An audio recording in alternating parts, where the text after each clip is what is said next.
Jaya Radha Madhava Kunja Vihari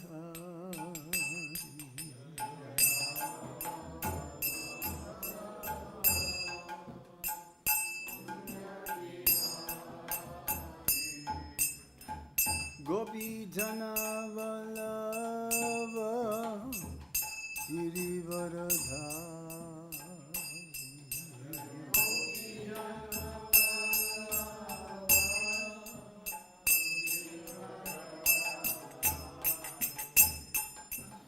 Gopi Jana Vallabha Girivaradhari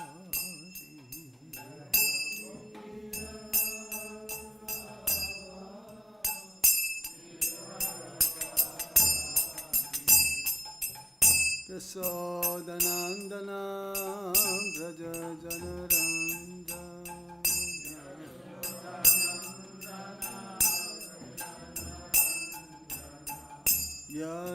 Yasodanandana Braja Janardana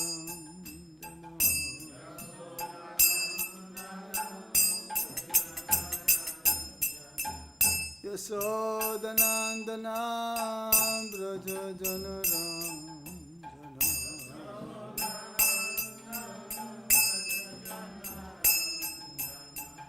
Yamuna Tira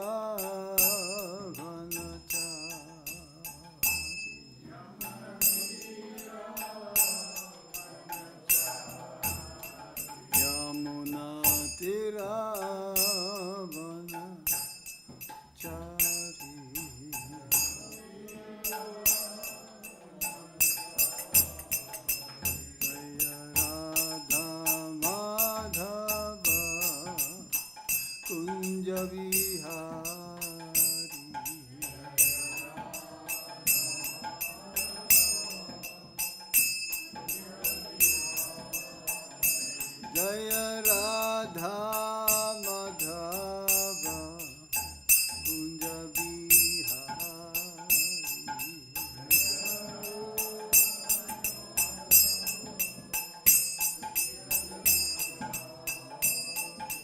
Gopi Jana Vallabha Girivaradhari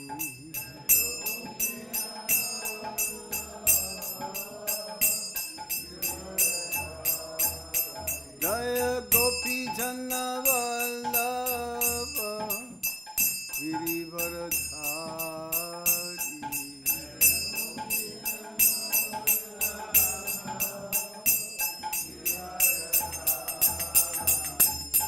Yasodanandana Braja Janardana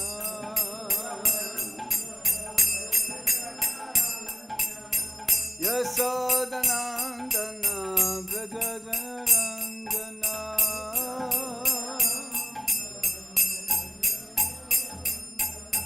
Yamuna Tera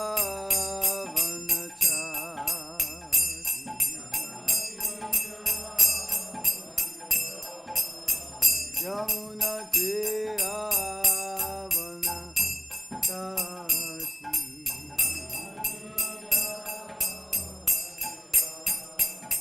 Jai Radha Madhava Radha Madhava Shri Radhe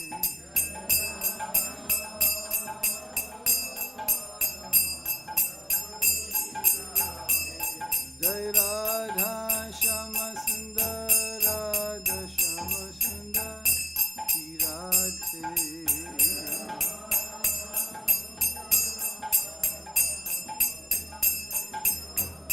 Jaya Kṛṣṇa Balaram Kṛṣṇa Balaram Kṛṣṇa Balaram Jaya Kṛṣṇa Balaram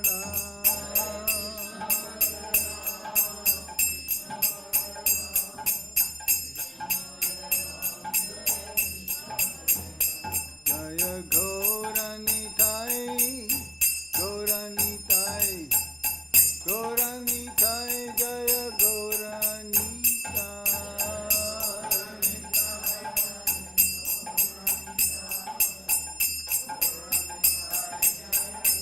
Jaya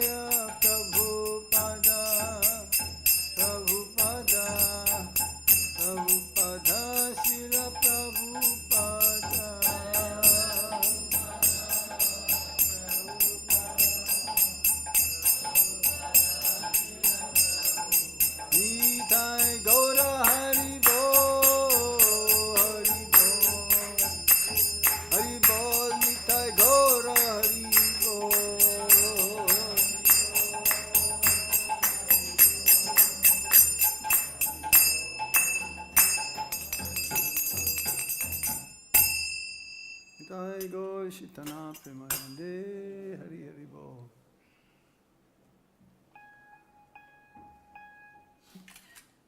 Nāyaṁ Vishnu Padaya Krishna Krishna Putale Shrimati Gopal Krishna Goswami Dhamani Prabhupada Sasakyam Yapakasha Giti Raja Charankira Sadhavat Pate Nāyaṁ Vishnu Padaya Krishna Prasthaya Bhutale Srimate Bhakti Vedanta Swami Niti Namine Namaste Saraswati Devi Gauravani Pracharine Nirvisesha Sunyavadi Paschatya Deshatarine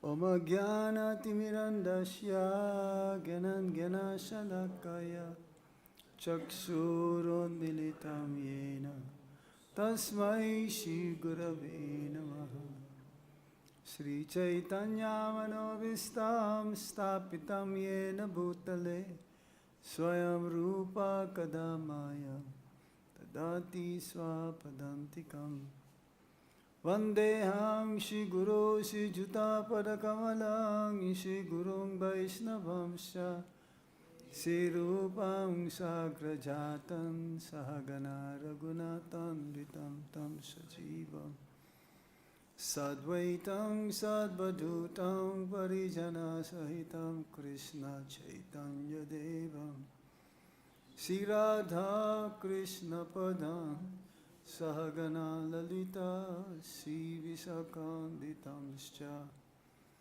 He Kṛṣṇa Karuna Sindho Dinabandho Jagatpate Gopesha Gopika Kanta Radha Kanta Namostate Tapta Kanchana Gaurangi Radhe Vrindavaneshwari Vrisabhanu Sute Devi Pranamami Hari Priye Vancha kalpatarubhyascha vipasinduvya evacha patitanam pavanebhyo vaishnavebhyo namo namah.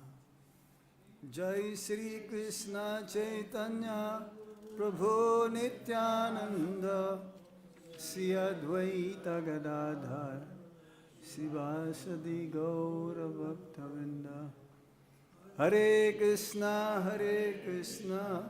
Krishna Krishna Hare Hare Hare Rama Rama Rama Hare Hare. Om Namo Bhagavate Vasudevaya Om Namo Bhagavate Vasudevaya Om Namo Bhagavate Vasudevaya.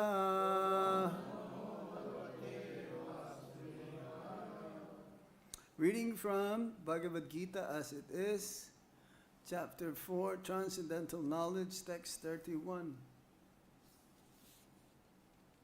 Nāyaṁ loke asti ayajñasya kuto kuru-sat-tama nāyaṁ lokasti ayajñasya kuto kuru-sat-tama nāyaṁ lokasti ayajñasya kuto kuru-sat-tama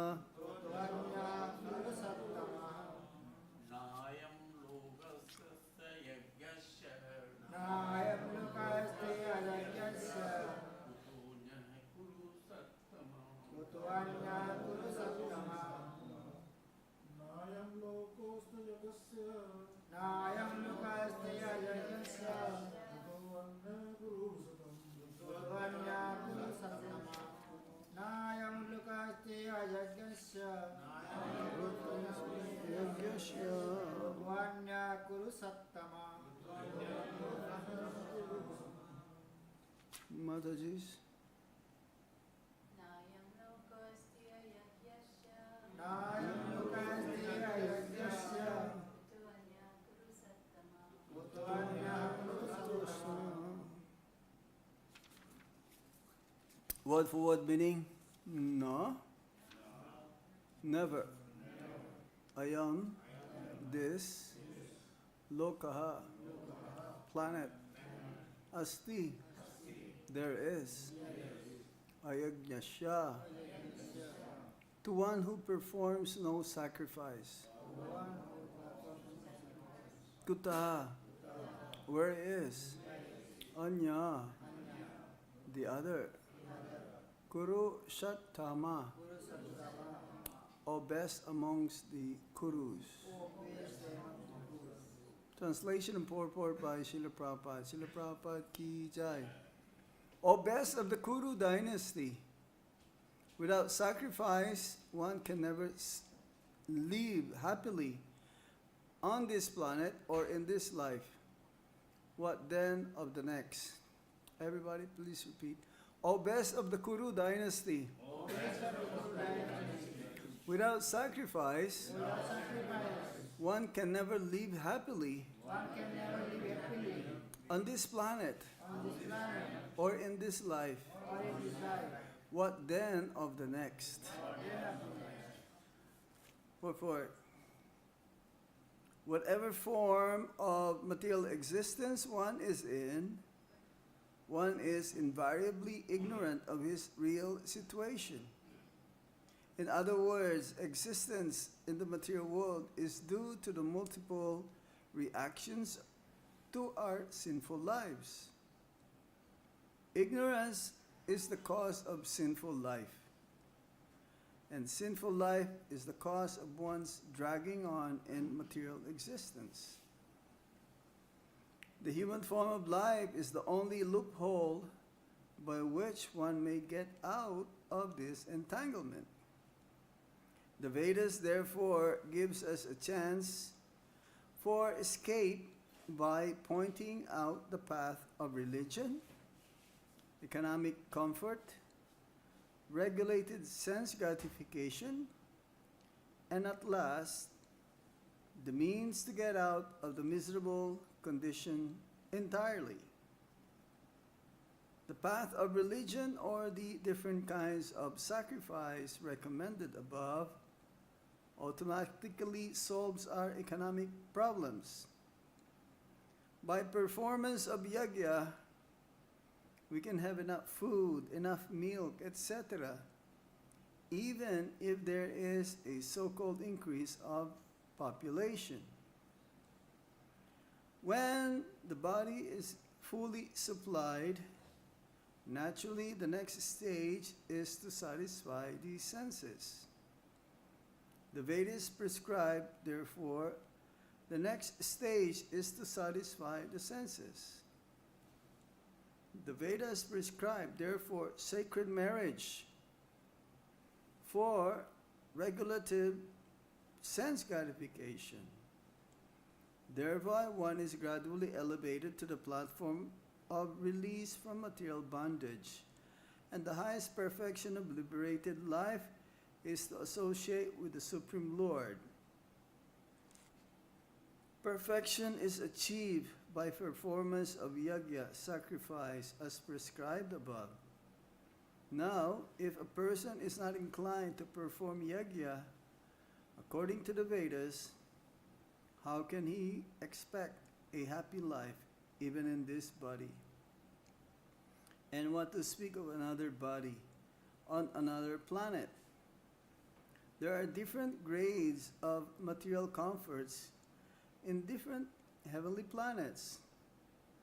And in all cases, there is immense happiness for people engaged in different kinds of yajña. But the highest kind of happiness that a man can achieve is to be promoted to the spiritual planets by practice of Kṛṣṇa consciousness. A life of Kṛṣṇa consciousness is therefore, the solution to all the problems of material existence. Srila Prabhupada ki jai. Nāyaṁ loko asti ayajñasya kuto nyaḥ kuru-sat-tama.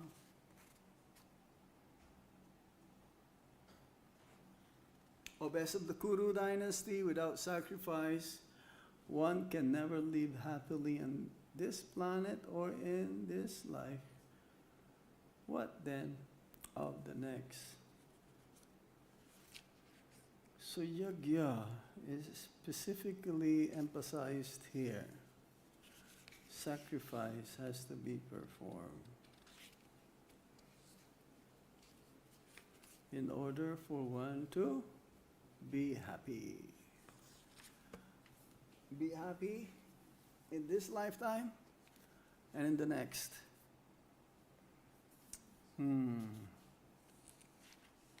Without sacrifice, there is no peacefulness and there is no happiness. So it says here, being in the material world, material existence is not desirable as much as possible. We want to get out of this material world, but somehow or other we are ensnared or we are captured by the energy of the Supreme Lord. The inferior energy, even though the living entities are that of marginal energy, superior in a sense in relation to the material energy. But when the conditioned souls became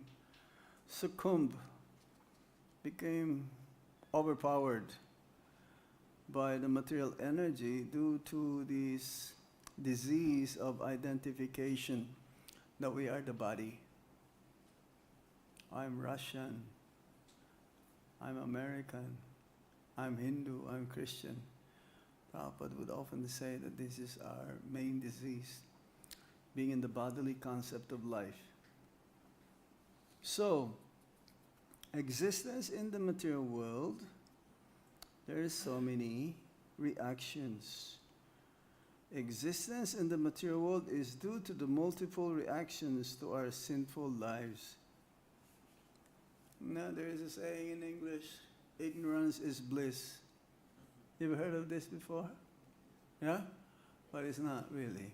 Ignorance means miserable condition of life. The root cause of sin is in ignorance. So in human form of life, we have to know what to do and what not to do. It's very simple. Human form of life means life of surrender. The animals, well, they will surrender to the master because of food. Otherwise, not really surrender, because sometimes we've seen animals, they will even kill their own masters.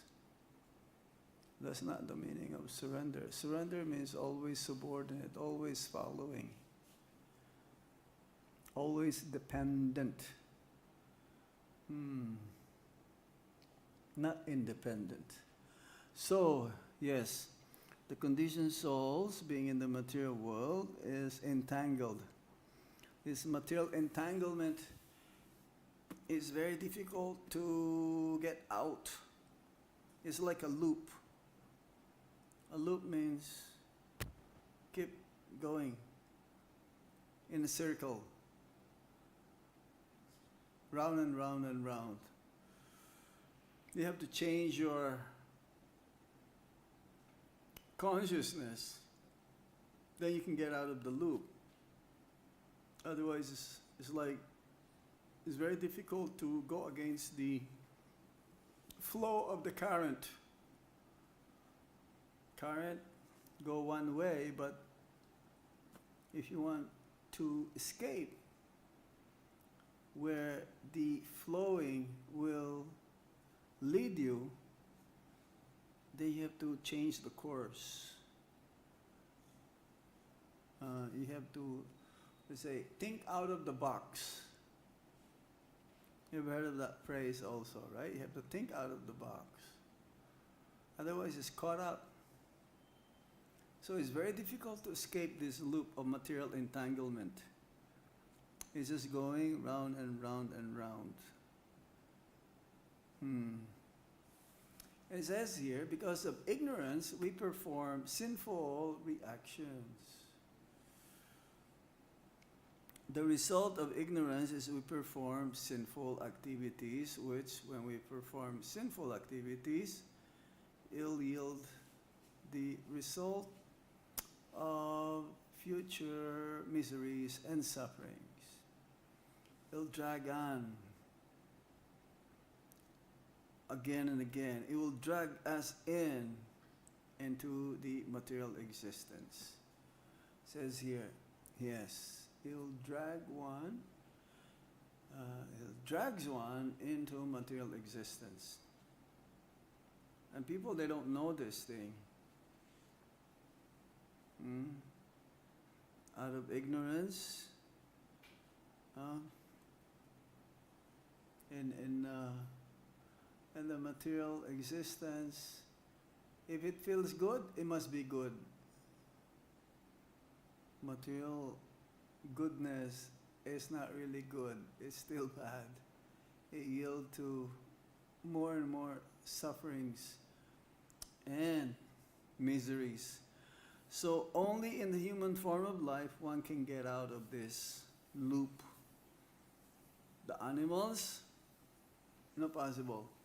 Unless maybe you feed, let's say you have a pet. Hopefully not.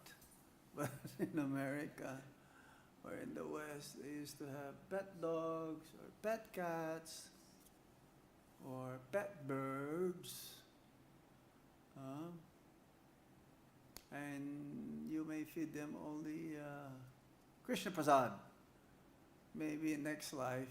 Again, next life, they have to come back in human form of life. Unless you teach them also how to chant Hare Krishna Maha Mantra. But then they will not know what is the Hare Krishna Maha Mantra. Like I have a sister who's having a pet bird. And they taught the bird how to say Kṛṣṇa, Kṛṣṇa. Now I think she's starting to say Radha. So, but they don't know what is the meaning, of course. They get some result, but still, only human form of life. This loophole, because the animals, that is their karma to reach that species, lower species of life because of their sinful activities from the past. And once reaching that form, animal form, they will not incur any more sin. Only in human form of life. That this loop of going round and round, ignorance, sinful activities, then result material existence, go round and round and round. So, the role of the Vedas is very important here. It frees us from the cycle of this repeatedly experiencing birth after birth, miserable condition of life. The Vedas is a book of knowledge given by the Lord Himself to help us to get out of this material world. So even though one is in the mode of ignorance, still he can elevate himself and come to the platform of mode of passion, and then later on mode of goodness, and then ultimately pure goodness. So yes, the Vedas gives us a chance for escape by pointing out this Dharma, Artha, Kama, and Moksha. Dharma means still. In the Bhagavad Gita it says Sarva Dharman. Give up all these so-called religious activities. So in the Vedas, it shows us also to be religious, because when one becomes religious, they go to church, temple, or mosque, or some other places of worship, then their material desires becomes fulfilled. Dharma, then Artha. Dharma gives Artha. When one goes to a place of worship, usually a neophyte will ask for so many favors, so many requests, so many wishes,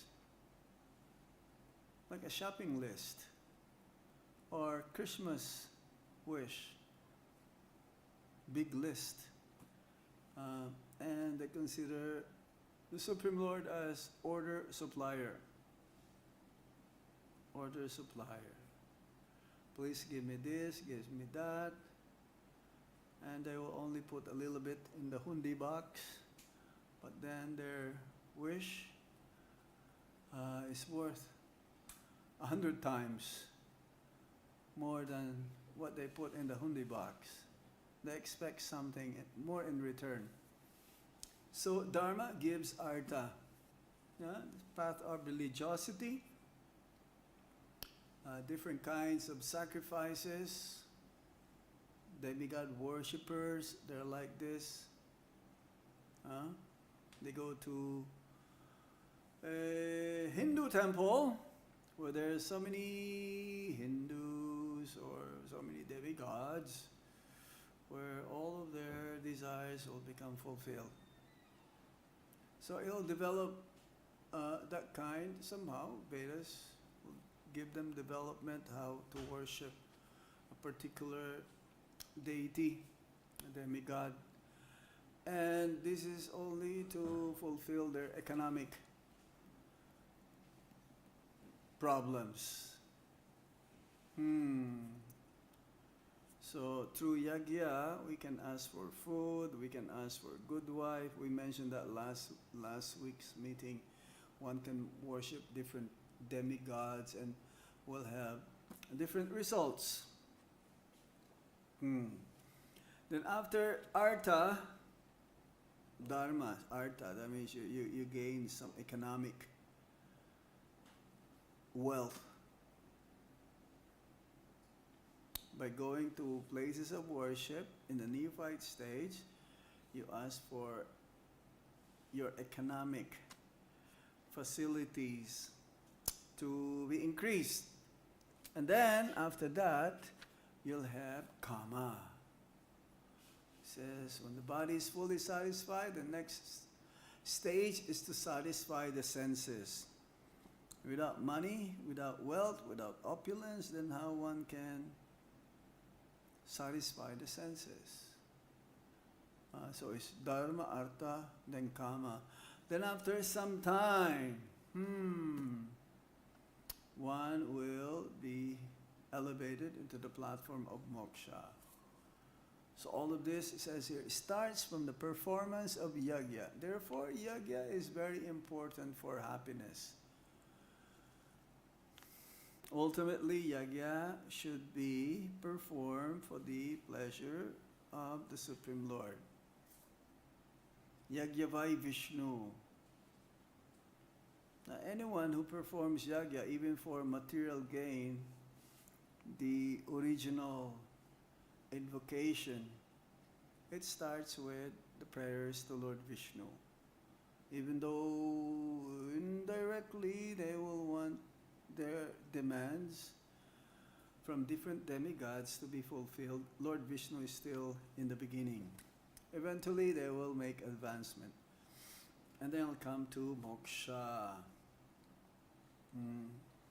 There's a platform whereby one is elevated to perform yajña, to be liberated. moksha. But this is a different kind of moksha also, that the devotees are not aspiring to. Our real moksha that we are aspiring to is not to take birth again in this material world and to go back home, back to Godhead. So, this is going on round and round and round. He says here, now if a person is not inclined to perform yajña according to the Vedas, how can he expect a happy life even in this body and want to speak of another body on another planet? Even to the going to the heavenly planets, to the highest planetary system in the material world, one can attain a certain level of happiness, but that happiness ends. It is not eternal. One has to come back again into this earthly planet and perform the real yajña, especially in the age of Kali, which is Sankirtan yajña. So this is the only solution. There is no other solution in getting out of this loop, in getting out of this circle. What do you call it? Vicious circle. Yeah, vicious means inauspicious, unwanted. You go circle, like here in the material we hold, recycle. We have to recycle things, right? Recycle the plastics, recycle the papers, everything is recycled. Recycle the rubber, recycle, everything is recycled in the material world. So you have to get out of this recycling condition. Get out, go to the spiritual world. And the only solution is life of Kṛṣṇa consciousness. For those who are engaged in the process of bhakti, then we are already molding our next life. And hope against hope that we will not be diverted along the way. Then rest assured that at the time when we leave our body, then we will reach our final destination.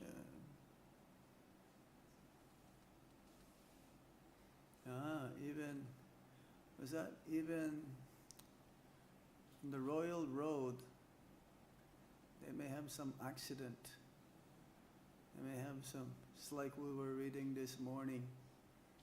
Spiritual life is like a razor's edge. Have to be attentive. We have to be careful. We have to be focused. A little inattentiveness can create havoc. As Prabhupada says, it may take many lifetimes if somehow we're not able to make it. If one falls down, but Prabhupada says, a devotee never falls down. A pure devotee never falls down. There's no such thing as a pure devotee falling down. It's pure. That is transcendental. He is not touched by the modes of material nature. He's not touched by this material world. He may be here amongst us, but he is free from the miseries and sufferings that's been inflicted to the general mass, conditioned souls. You may be saying, oh, he's having a toothache. Or he's having some kind of sickness. But that is immaterial. As long as we have this body will give us problems. But a devotee is not affected. is free from the pains and miseries. Just an example, our spiritual master, I've seen him many times, seemingly that there is some pain, but when I ask him, how do you feel? No pain. He slipped in Mayapur, and then he had 6 stitches on his head, and no painkiller. Didn't take any painkiller at all.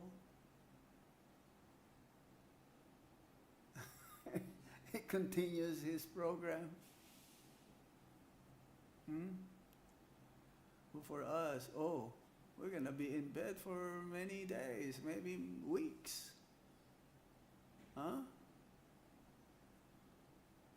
So a pure devotee is free from all of this because the pain is only in the mind. I've seen a video of a yogi who's in the Himalayas and is below 50 degrees Celsius and he doesn't wear anything. No shoes, no clothes, and he's smiling. For us, a little, not even 0 degree, we're like, we'll be all covered, and we will not even be able to move. We'll be too lazy to go out. So some of these encumbrances, difficulties, pure devotee is beyond this. Because they are in the transcendental platform. They're fully Kṛṣṇa conscious. So the only solution is to be Kṛṣṇa conscious. The only solution to all problems. Because a person who is in Kṛṣṇa consciousness, is fully Kṛṣṇa conscious, is in the higher level of consciousness. Is in a different level of happiness. Brahma-bhuta platform. So this verse says like that. Without sacrifice, one can never live happily on this planet or in the next life. In this life. What then of the next? But this is a different level of sacrifice. Sacrifice means fully surrendered unto the Supreme Personality of Godhead. So it is possible, Prabhupada says, it is possible, but it is difficult. It is not impossible, and it's not that we're not able to perform or apply or do. We can do it, but it is gradual. The process is gradual, and it takes time. We have to be patient. We should not give up. It's like a child may fall down many times before the child will learn how to walk. But the child will never say, I give up. I like to walk, but I keep on falling. So I don't think I'll be able to make it, so I give up. No. You have to keep going. Even though sometimes the body will give us pain and troubles. Yes, keep going. And sure enough, Lord Kṛṣṇa will help us ultimately. He preserved what we have, and He carry what we lack. Is that the right one?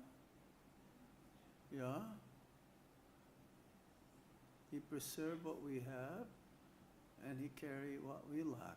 Whatever is missing, He'll make it up. A life of Krishna consciousness is therefore the solution to all the problems of material existence.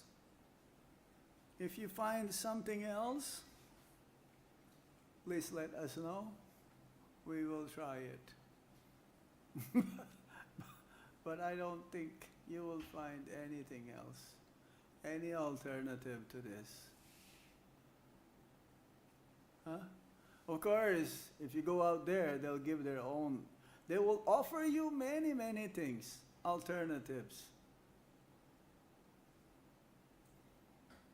But the only thing that works is Krishna consciousness.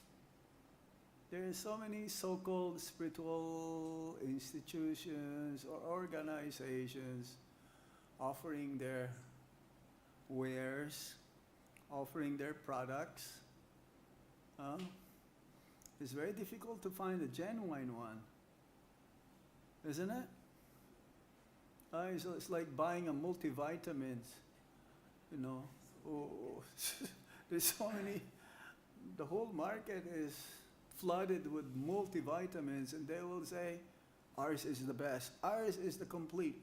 We have the spectrum from vitamin A to Z, A to Z. We offer you everything. Oh, how do you know? Oh, everyone is saying that. And some companies will even pay so that their rank will be on the top, just for like gimmick, advertisement gimmick, even though their product is mediocre. You will say, or they'll pay someone would like to be number one. This, huh? How do you know? Prabhupada says the proof of the pudding is in the eating. We're offering something which is very valuable, genuine. And how many would like to pay the price? How many would like to pay the price? If someone is offering you a diamond and the diamond is so cheap, it's too good to be true.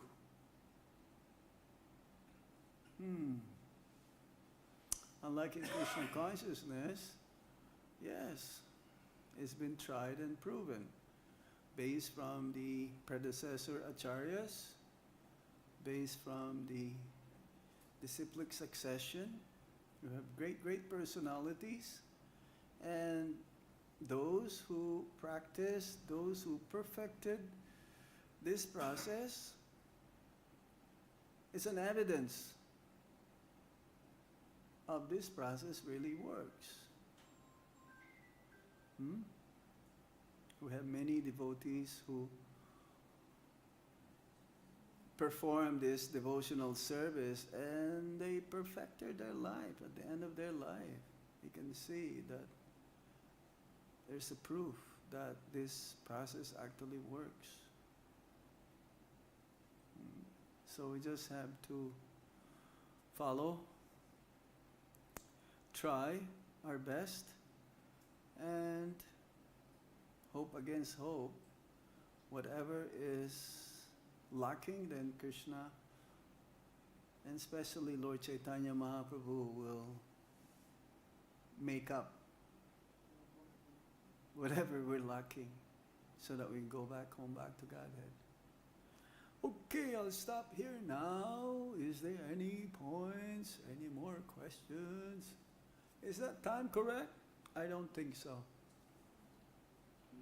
That's wrong. Yeah. I think the battery is not working properly, huh? 62. Yeah. Okay, any question? Yes. Sacrifice means yajña only or any other type? I mean, wealth sacrifice, time. You have to sacrifice your job, sacrifice. When you say sacrifice, it's a big word. Sacrifice your life, sacrifice your wealth, sacrifice your intelligence. Ultimate sacrifice means surrender. That's the ultimate sacrifice. Surrender to Guru, to Kṛṣṇa, through his representative. Not just mouth or word. Say, I surrender, but then you don't do it. Surrender means through your mind, body, words, and your very self. Others, they sacrifice. We've discussed this the other day, right? Sacrifice your knowledge. Sacrifice your intelligence. Sacrifice your money. How many in ISKCON giving 10% of their income? Huh? Very rare. They keep more than what they give. They feel insecure. Oh no, what's going to happen to me? Who's going to help me?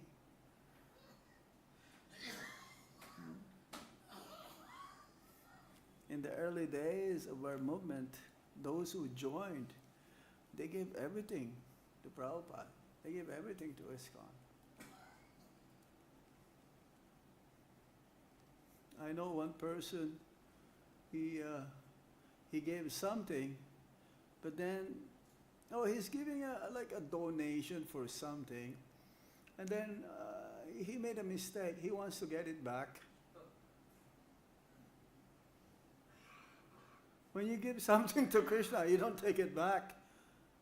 It's like one devotee, he sponsored a set of Srimad Bhagavatam, so he gave me 10,000 rupees. And the price of the Srimad Bhagavatam is around 8,000 rupees plus in English. 9,000 something, 9,000. So I told Prabhu, you want the... No. Everything is for you. You can have. If you, it's like in India, you know what in India, what they do? There's like a tray of rupees. So you put 100 rupees and you want the 50 rupees back because you only want to give 50. No! You put the 100 rupees, you put the 100 rupees. It's wrong. No, you should not do this. You put 100 rupees back, 100 rupees like in the tray, and then I need change, Prabhu, change. What? No. Yeah, they put 100 and they take out 90 rupees. You think you will lose if you give the whole 100 rupees? Well, unless you don't have maybe for transportation. That's another thing, isn't it? If you do this in South India, I was told, you will be scolded by the pujari. But in UP, it's different. Huh? So sacrifice means many things, but ultimately the sacrifice means your very self. Surrender. That is the ultimate sacrifice. Okay, demigod worshippers, they also sacrifice. They do sacrifice. But they want material desires in return. Real sacrifice means I give everything. Kṛṣṇa, whatever you desire, it's up to you. That is sacrifice. Yeah? Okay? Yes? You have a question? You? Yes? Hare Krishna, dear Maharaj. Thank you for the lovely class. So, when the Mayavadis follow the principles and go to the heavenly planets, Mayavadis? they follow their path to attain moksha. Yeah, they want to merge, Yes. to become one Yes. with the Brahman. Yes. But we understand in Srila Prabhupada's purport that the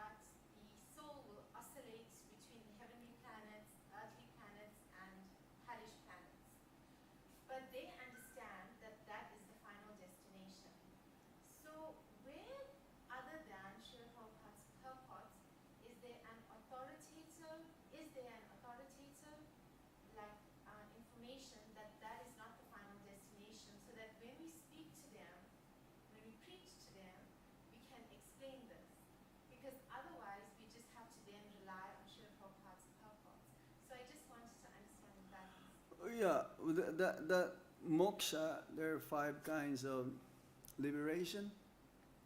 So that moksha is considered to be hellish in the position. The devotees, because there is no activity in the merging. This is in the Bhagavad Gita. We can have a look. I cannot just find out, or in the Nectar of Devotion. There are 5 kinds of liberations, and yeah, to be one with the Supreme is considered to be hellish. Hellish. So we don't aspire for that liberation, because they consider the Mayavadis, they consider Bhakti as imagination. It's illusion, because for them everything is illusion. Everything is Maya. This is Maya. You are Maya. I'm in Maya. So Bhakti, Kṛṣṇa is also Maya. The deities is Maya. So there's no need. There's no need to do japa. There's no need to read. These are all Maya. Everything is Maya. That's why it's called Maya, Mayavad. And that is worst. Says that it is more offensive if one doesn't believe in God, like an atheist. He doesn't believe in God even though God exists. That is bad. But worst is to believe that the ultimate is zero or doesn't have a form. Formless, yeah. Not possible. Prabhupada would give an example. A practical example, you have a father, even though I have not seen him, and your father has a father, and your father's father has a father, and then father's father's father, on and on and on. Ultimately, there'll be one ultimate father. Aham bija pradapita, that is Kṛṣṇa. So even through logic, practical example, you didn't come from nothing. You just appeared out of nowhere. Only Kṛṣṇa can appear from nowhere. Or he didn't appear from nowhere, he appeared even from the pillar. Lord Nrsimhadev. His choice. Yeah, that is his choice. So we can do some research, but in the Bhagavad Gita also he'll explain this. He is not revealed to everyone. Kṛṣṇa is not revealed. Nāyaṁ prakasha sarvasya. It's not revealed. Only to his devotees. Yes. Is that okay? Yes? Okay, we stop here now. It still didn't change. It's 4:45. This is not good. Vastu says, don't. If you have a clock that doesn't work, you better change. You put battery. It's not auspicious, according to Vastu. Okay? So we stop here. Srila Prabhupada Ki Jai. Itai Gaur Shitanath Premanandi.